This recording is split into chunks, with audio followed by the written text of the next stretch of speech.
Olá, meus amigos, boa noite a todos. Boa noite, boa noite, boa noite. Todo mundo na área, Manaus. Alexandre Flecha, meu amigo Alexandre Flecha, tudo bem? Todo mundo entrando. Grande mestre do processo civil, isso, mestre Flecha. Grande mestre, grande amigo, grande professor, grande doutrinador, grande palestrante. Porto Alegre, vamos lá, todo mundo, vamos lá, todo mundo. Meus amigos, o tema de hoje eu também tô com saudade. Eu tô te devendo um almoço. Nós marcamos um almoço e aí eu precisei desmarcar. Enfim, foi falha minha. Eu prometo que eu vou repor essa data pra gente se encontrar. Pessoal de Recife, Brasília, vamos lá, todo mundo. Muito bem. Tô com o olho machucado, ó.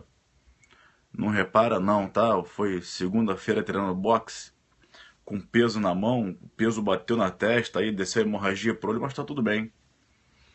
Vamos lá. Não, o Flash não levou bolo não, o Flash é um grande irmão. Pessoal, o tema de hoje é a teoria geral da pena. Hoje é um tema que não está delimitado. Sabe quando então, vamos lá, sabe quando o tema é assim, legítima defesa? Aí você faz a pergunta de estado de necessidade. Eu digo, olha, o tema de hoje não é esse. Hoje é um tema geral. Vocês podem perguntar o que quiserem sobre a teoria da pena, o que quiserem, tá? Hoje vocês podem fazer qualquer pergunta, é teoria geral. No próximo Periscope, eu vou delimitar pena privativa de liberdade, pena restritiva de direitos, pena de multa, sursida, pena de livramento condicional. Hoje é geral. Vamos fazer uma pequena introdução, como eu sempre tenho feito. O Código Penal reconhece, deixa eu pegar aqui o meu código, no artigo 32, três espécies de pena. O artigo 32 dispõe que as penas serão, inciso 1, não, foi boxe. Segunda-feira, já falei, vou repetir, treinando guarda, esquiva com peso na mão, o peso bateu na testa, aí desceu e morreu, mas tá tudo bem. Vamos lá. Tá assim, né? Tem a medicina legal explica, né? Ficam várias cores, enfim. As penas são 1. Privativa de liberdade, 2. Restritiva de direitos e 3. Pena de multa. Vamos lá. Pena de multa. Pô, doeu pra caramba. Um peso de 2 quilos na mão, bateu aqui na testa. Pena de multa. Vamos lá. Então vejam, são 3 as espécies de pena. Se vocês virem em prova qualquer espécie de pena que não seja nenhuma dessas, podem marcar a questão errada. A Constituição já delimitou que não pode haver penas cruéis, desumanas, degradantes. Ora, as penas privativas de liberdade já são consideradas uma evolução. Antigamente, vocês viram o filme Ben-Hur? Aquele que passou lá na década de 70 e agora reproduziram, Ben-Hur. Se você viu Ben-Hur, vai saber o que eu estou falando. No Ben-Hur, um dos irmãos, ele foi condenado às galés. O que é a galé? A galé era aquela coisa de remar, né? Então a galé era a pessoa ficar no porão do navio remando o navio, tá bem? Então isso era uma pena. Havia penas corporais. Hoje, nós temos pena privativa de liberdade. Então, a pena de prisão, por pior que seja hoje, já é uma evolução. Uma evolução, tá bem? Então, vejam, se vocês virem em prova uma pena que não seja privativa de liberdade, restritiva de direitos e multa, está errado, tá bem? A gente sabe que o Brasil adota até hoje um critério bipartido de pena privativa de liberdade. A PPL, que é como eu chamo, pena privativa de liberdade, é dividida em reclusão e detenção. Tem algumas diferenças que veremos no próximo Periscope quando estudarmos a pena privativa de liberdade especificamente, tá bem?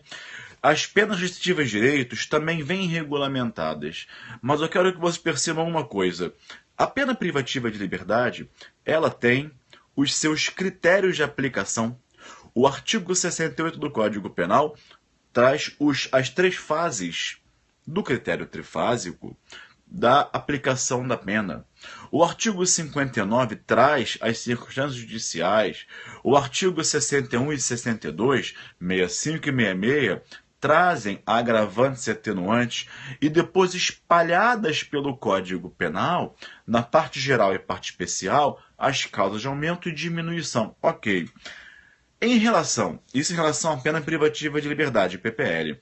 Já em relação à PRD, pena restritiva de direitos, o Código Penal não traz uma regulamentação tão específica assim. Olha, a PRD aplica-se assim, a PRD aplica-se assado. Por quê? Se você for ao artigo 44 do Código Penal, 44, você verá que ele fala assim: as penas restritivas de direitos são autônomas e substituem as penas privativas de liberdade. Então, o caput do 44, ele traz as duas naturezas jurídicas da PRD. A primeira delas é uma pena autônoma e a segunda delas, que é a natureza substitutiva, que é a pergunta do Maurício do Rio, que fez aqui para responder já já. Então, a PRD, ela é substitutiva. O juiz não faz dosimetria de PRD. Não existe dosimetria de penas restritivas de direitos. A dosimetria, o critério trifásico, a aplicação e tudo mais, é da pena privativa de liberdade. Depois disso é que o juiz verifica se cabe ou não PRD. Eu vou aproveitar o ensejo e responder. Eu separei 3 perguntas para responder hoje. A pergunta do Maurício é muito boa. Fala assim: Gabriel, se no caso concreto, o juiz verificar que cabe PRD, ele pode aplicá-la direto? Não. Por quê? Foi o que eu falei, Maurício. As PRDs, elas substituem. Primeiro o juiz aplica a PPL, pena privativa de liberdade, depois ele verifica se estão presentes requisitos da PRD.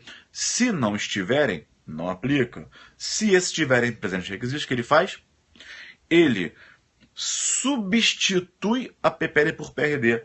A PRD, ela é uma medida, ela é o sucedâneo da PPL. Ok? Então imaginem vocês uma sentença, por exemplo. Aqui está a sentença criminal. O juiz aplica a PPL. Ok. Depois que ele aplica a PPL, é que ele verifica se cabe PRD. Então ele não pode, Maurício, sua pergunta é essa, muito bem formulada, inclusive, parabéns. O juiz não pode, em hipótese nenhuma, aplicar a PRD direto. Primeiro ele aplica a PPL. E isso por várias razões. Vocês querem que eu lhes dê quantas razões para isso estar na lei? Ah, Gabriel, isso é assim por quê? Porque está na lei, ok. Mas vamos aprofundar. O que é aprofundar? Costumo dizer a meus alunos, aprofundar não é citar palavras em alemão, em espanhol, dizer como é o direito italiano, o direito português, porque na Alemanha é assim.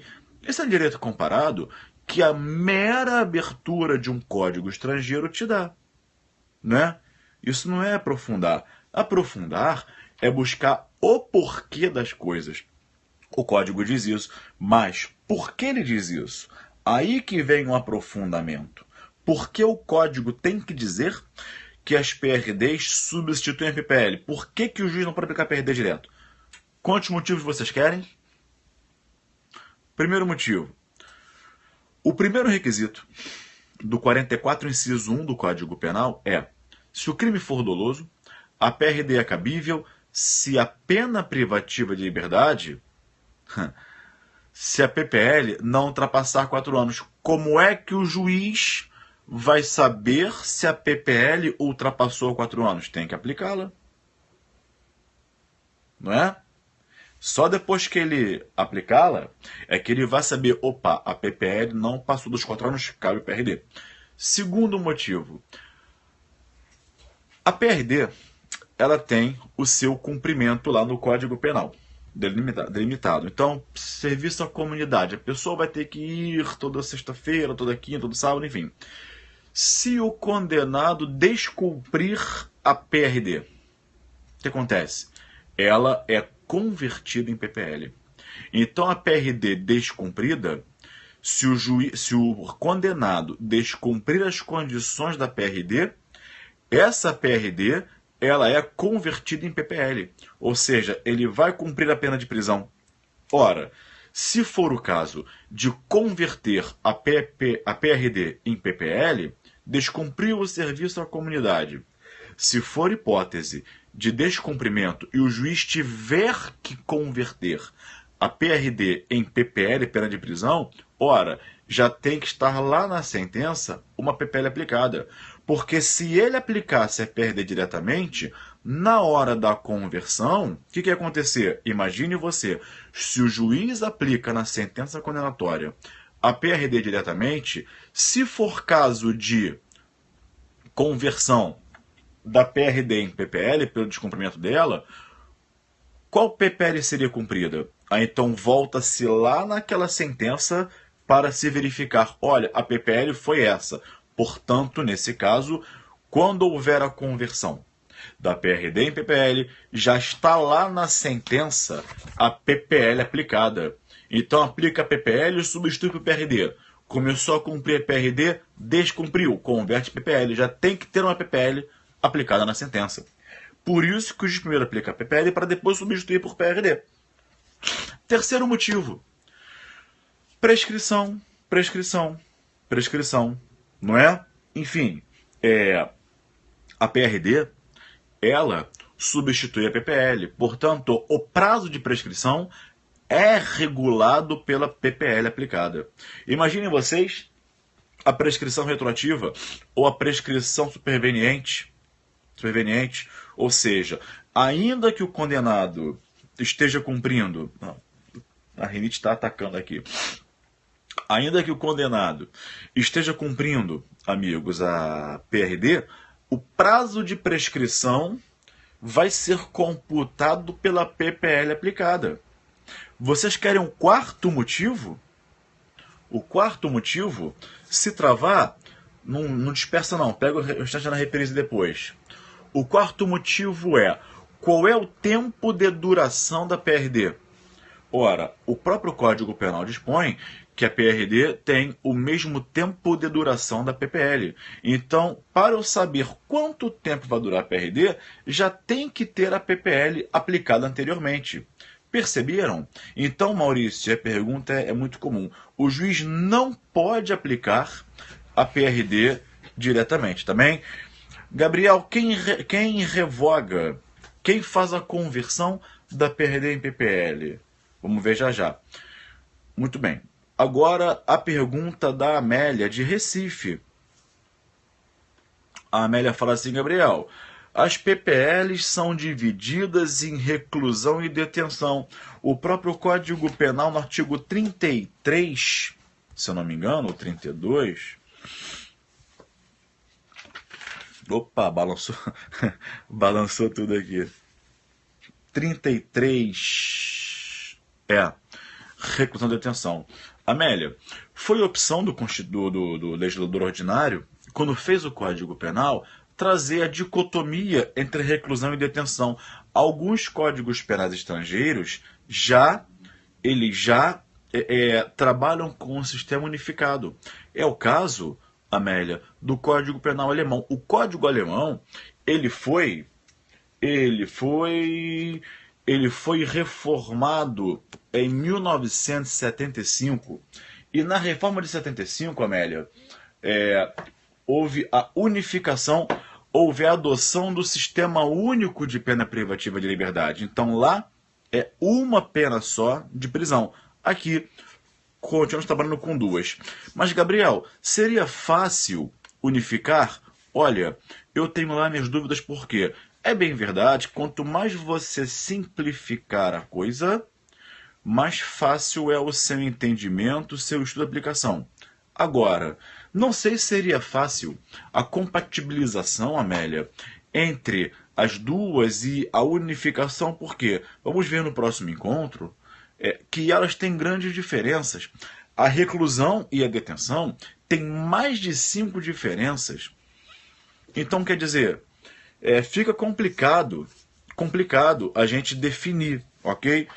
Tem que sentar, estudar, pesquisar e tentar achar uma forma de unificar a reclusão e a detenção. A outra pergunta é do Álvaro de Porto Alegre. Olha a pergunta do Álvaro de Porto Alegre. Gabriel, ele perguntou aqui no que toca a pena de multa. Pode perguntar? Pode, Álvaro. Ele perguntou aqui, pode, que hoje é teoria geral da pena, pode perguntar qualquer coisa de pena. E eu não faço delimitação, tá? Eu dou direito penal de A a Z, então pode perguntar o que você quiser dentro da teoria geral da pena. Muito bem. Deixa eu ler para você. Abram aí a súmula 521 do STJ. Vamos lá. STJ, súmula 521. A súmula 521, ela vai... De novo, pela terceira vez. O pessoal está preocupado comigo, obrigado. Eu machuquei o olho esquerdo segunda-feira treinando boxe. Eu estava treinando esquiva com peso na mão de 2 quilos e aí a esquiva falhou 1 hora de esquiva para lá e para cá. O peso bateu aqui na testa, dando até agora. E aí a hemorragia desceu, tá aqui. Mas tá saindo já. Não vou explicar de novo. O resto pensa o que quiser. Que eu apanhei da minha mulher, que eu bati no armário. Chega. Vamos estudar. A súmula 521 fala assim: a pena de multa não paga. Cai da escada. A pena de multa não paga, ela será executada pela Fazenda Nacional. Ora, meus amigos, havia uma discussão homérica se era o Ministério Público ou a Fazenda Nacional que executava a pena de multa. Por quê? Uns diziam, peraí, se o próprio artigo 51 do Código Penal diz que é dívida de valor e vai ser aplicado o procedimento. Professora Isabela Kishida, bem-vinda. Sigam essa professora que ela é muito boa, excelente professora. Se é dívida de valor e o próprio artigo 51 vai dizer que aplicam-se as normas da LEF, Lei de Execução Fiscal, então, quer dizer, a execução fiscal será deduzida pela Procuradoria Fazendária. Então é a Fazenda Pública. Outros diziam, não, peraí, a pena de multa continua sendo pena. A pena de multa, embora seja executada, não é? Aplicando-se o procedimento da execução fiscal, é uma pena. Continua tendo natureza de sanção penal. Ora, se é uma pena, quem vai executar é o titular da ação penal, portanto, o Ministério Público. Então, havia essa discussão. Quem executa a pena de multa não paga? Ministério Público ou Fazenda Pública? A súmula 521 do STJ, ela veio e colocou uma pá de cal nessa controvérsia e disse a legitimidade da Fazenda Pública. Muito bem. Só que o Álvaro de Porto Alegre fez uma lembrança que o próprio professor César Bittencourt, também de Porto Alegre, diz: como que eu vou compatibilizar a súmula 521 com o artigo 164 da LEP? Porque pelo artigo 164 da LEP, quem executa a pena de multa não paga o Ministério Público. Vamos ler o artigo 164 da LEP. Título, pena de multa. Extraída certidão da sentença condenatória com trânsito em julgado, que valerá como título executivo judicial, o Ministério Público requererá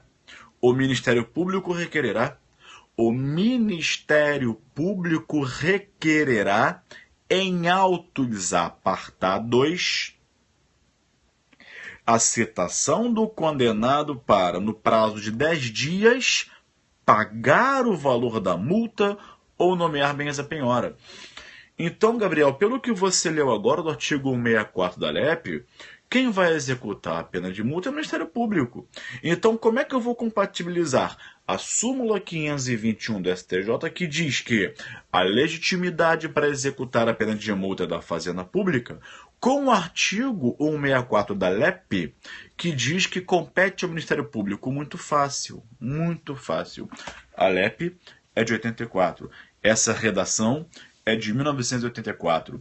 O artigo 51 do Código Penal foi alterado pela Lei 9268 de 96, que passou a não permitir a conversão da multa não paga em prisão, que antes era possível. Não pagou multa, prisão, agora não. Desde 96, artigo 51 do Código Penal, com a redação que lhe deu a Lei 9268, a multa não paga, é inscrita em dívida, inscrita na dívida ativa e a sua execução seguirá o procedimento da Lei de Execução Fiscal.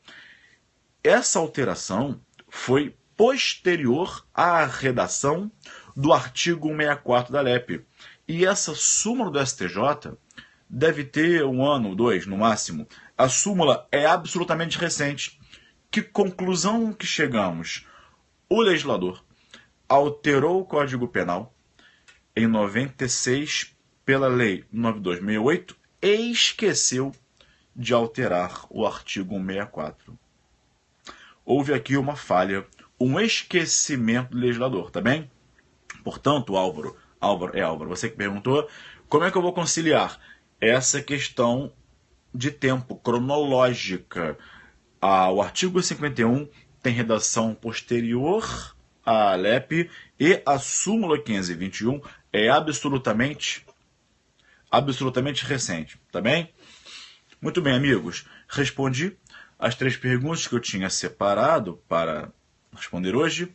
Quero saber de vocês quais são as perguntas. Vamos lá. Podem perguntar qualquer coisa. O tema de hoje não é delimitado. A teoria geral da pena. Como será a execução de pena de reclusão e detenção? Vamos ver também lá na aula sobre pena privativa de liberdade. A solução está na própria lei. Primeiro executa de reclusão. Tem regra específica lá, tá? Muito bem, vamos lá. O que mais? Mais perguntas. Teoria geral. Por nada, Márcio. Vamos lá. Mais perguntas.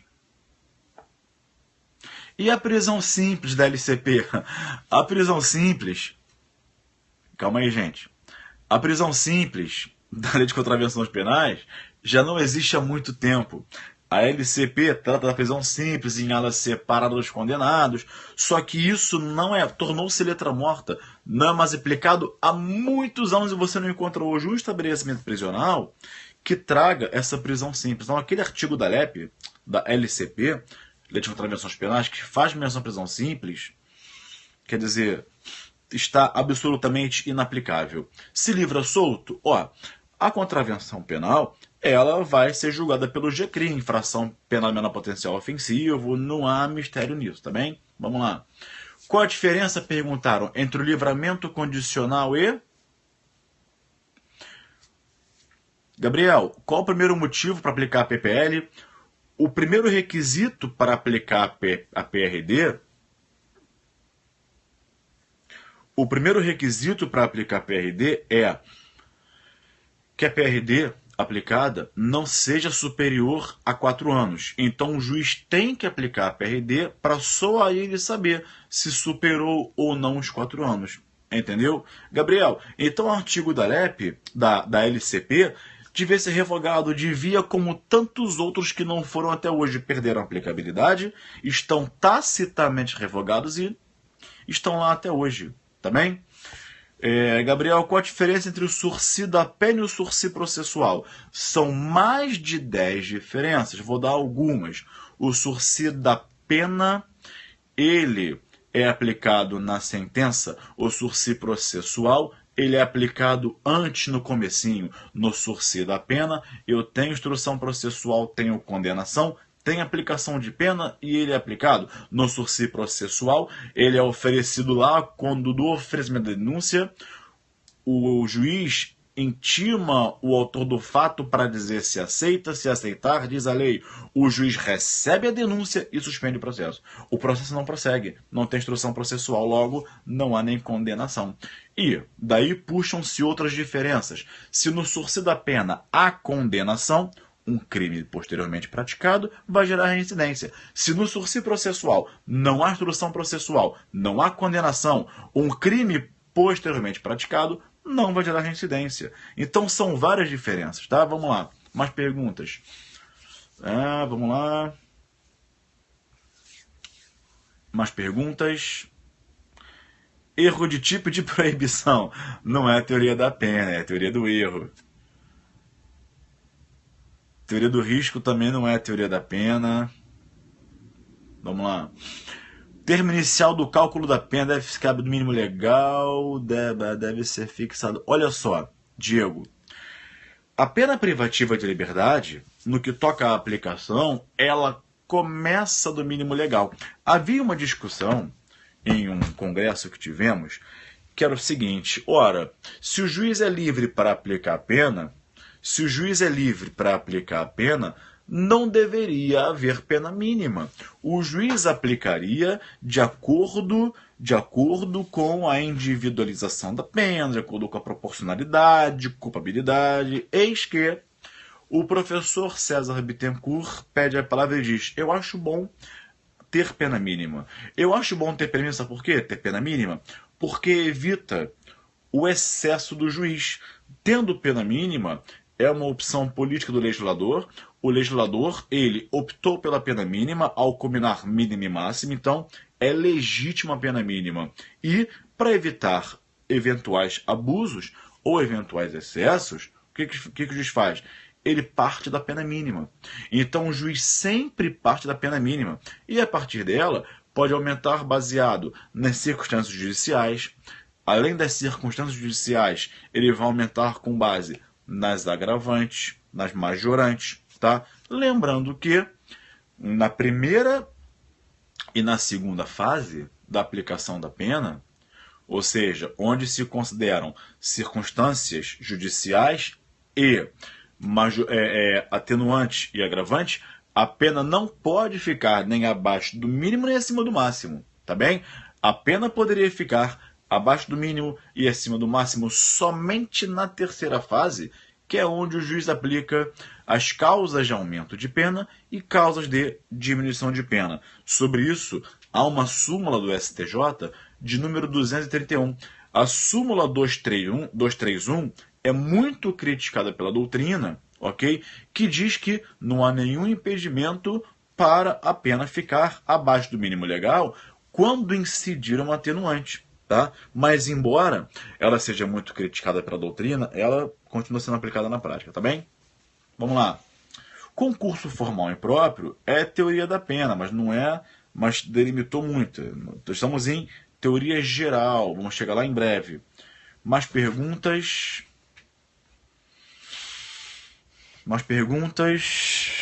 Finalidade das penas, vamos lá, vamos ver também no próximo encontro. Retributiva, preventiva, prevenir, reprimir, tá bem?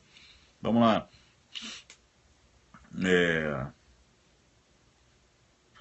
A teoria mista, na verdade,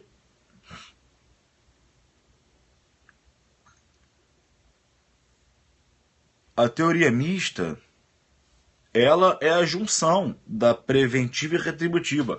Vamos ver também a teoria de Kant sobre a retribuição da pena, tudo na aula de pena privativa de liberdade, tá bem? Pode haver mais de uma qualificadora do mesmo fato? Pode, ó. Furto praticado em concurso de pessoas é com emprego de chave falsa. 2 qualificadoras. Não é? Nada impede. Vamos lá. Mais perguntas. Vamos lá. A coculpabilidade é o inverso, não é? Ou invertida, nada mais é do que a coculpabilidade invertida. A coculpabilidade ela é utilizada para atenuar a pena como atenuante genérico. E aí alguns autores preconizam ela ao inverso, para aumentar a pena. Lembrando que nulo crimen, nula pena sine lege. Eu poderia usar a coculpabilidade para atenuar a pena, sim, porque o artigo 66 traz a atenuante genérica, mas eu não tenho base legal para aplicá-la ao inverso, porque eu não tenho um dispositivo legal que me permita agravar a pena com base nela, tá? Atenção à legalidade. Lembrando que, vou encerrar aqui nessa questão, lembrando que alguns falaram de RDD. Meus amigos, RDD não é regime de pena, tá? A RDD, o regime disciplinar diferenciado, ele é uma sanção administrativa. É porque a gente ouve regime fechado, regime aberto, regime semiaberto e regime disciplinar diferenciado, tá bem? Não é um regime de pena. Os regimes são só 3, fecha, aberto e aberto, tá? O RDD é uma sanção de cunho administrativo, tá bem? Meus amigos, encerramos o encontro de hoje, o tempo acabou, são 10h31, né? Foi legal, deu para ter uma visão periférica, uma visão genérica, consegui tirar algumas dúvidas.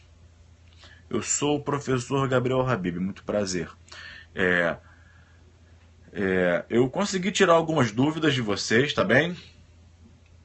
Na próxima semana vamos ingressar direto em pena privativa. Anota aí, eu nunca dou o tema hoje da próxima hoje, né? Da próxima aula. Hoje eu vou dar. Vamos ingressar em pena privativa de liberdade, tá bem? Vamos lá.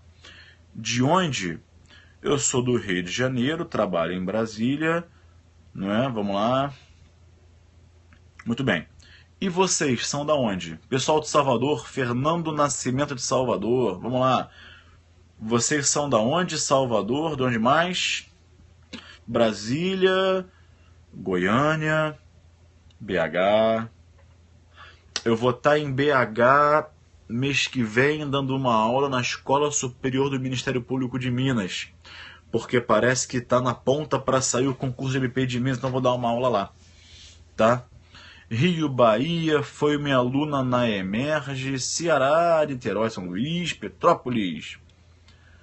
É muita gente. Belém, Contagem, Limeira, Sergipe, meus amigos. Foi um prazer mais uma vez para vocês. Um abraço, até o próximo Periscope e tchau.